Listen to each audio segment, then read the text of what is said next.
إن أنا خسرت عميل كان بيدفع 80,000 جنيه في الشهر بسبب جملة. 3 حاجات ما ينفعش تعملهم في الشغل أيًا كان نوع الشغل اللي أنت بتعمله. أول حاجة ما تدخّلش العشم في الشغل، الصاحب والقريب دول أكتر 2 بيدخّلوا العشم في الشغل أو بيدخّلوا الشغل في العشم، ولو العشم دخل في الشغل، الشغل بيبوظ. عادي، إيه المشكلة يعني لو ما ضبطناش الشغل المرة دي؟ المرة الجاية نضبطه يعني الدنيا ماشية يعني ما حدش هيزعل من حد.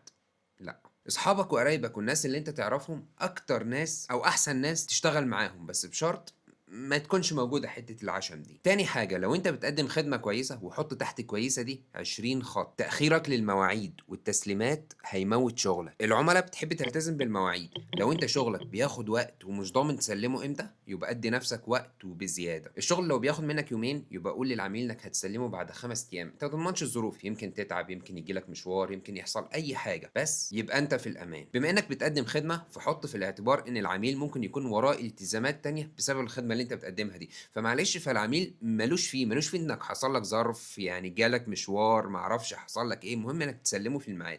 عشان كده حتّة إنّك تدّي وقتك أو تدّي نَفْسك وقت وبزيادة، دي نقطة مهمة جدًا، ولو أنت خلّصت الشغل بدري، فأنت كده سلّمت العميل بدري وديّة نقطة في صالحك. تالت حاجة وأهم حاجة الاتفاق، ما بين قوسين العقد.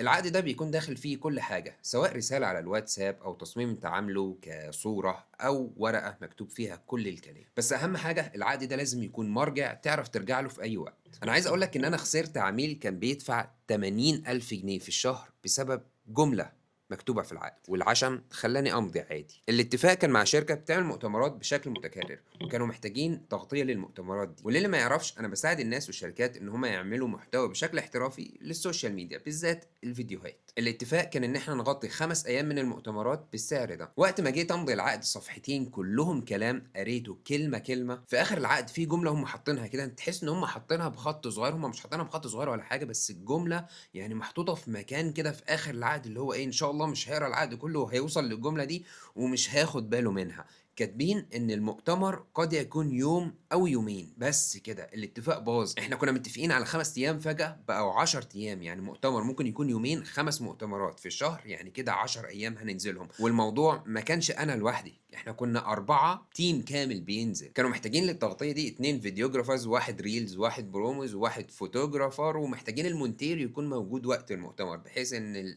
هيصور فيديو ياخد الماتيريال دي يسلمها للمونتير، المؤتمر يخلص من هنا خلال ساعة، ساعة ونص بالكتير تكون الماتيريال كلها متسلمة. المهم أول ما قريت الجملة ديّة يعني لأ، أنا وقفت كده ما رضيتش أمضي العقد طبعًا.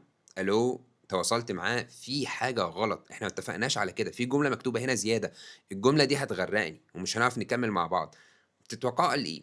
قال لي بكل بساطة كده: دي كلها ورقيات لازم الHR يكون متأكد من كل تفصيلة، من كل صغيرة وكبيرة.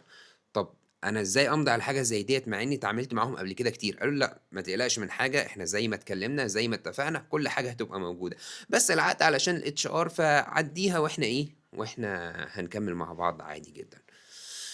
خدني العشم، قُلت خلاص أنا اتعاملت معاهم قبل كده ويالّا بينا، بما إن الموضوع بسيط كده، يالّا بينا توكلنا على الله.